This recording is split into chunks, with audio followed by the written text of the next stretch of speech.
हमारा आज का नॉवल एक लाइट सा फनी सा नॉवल है। बहुत इंटरेस्टिंग स्टोरी है। माँ और बेटी की क्यूट सी नोक झोंक है। बेसिकली थीम स्टोरी का है जनरेशन गैप। ऑब्वियसली माँ और बेटी हैं तो दोनों के ज़मानों का जो फ़र्क है ना, वो क्यूट सी नोक झोंक के साथ दोनों की स्टोरी चलती है।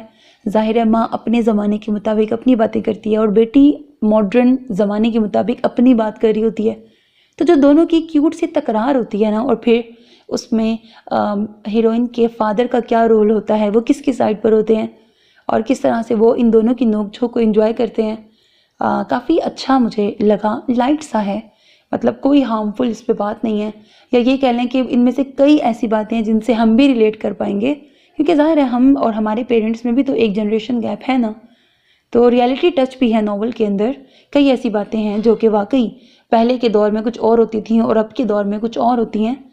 तो इस तरह से नॉवल की स्टोरी है। रवायती नॉवल से हट के है, लाइट से मैसेज के साथ। तो उम्मीद है आपको पसंद आएगा। मैंने तो एंजॉय किया इसको पढ़ते हुए। लाइट सा नॉवल है।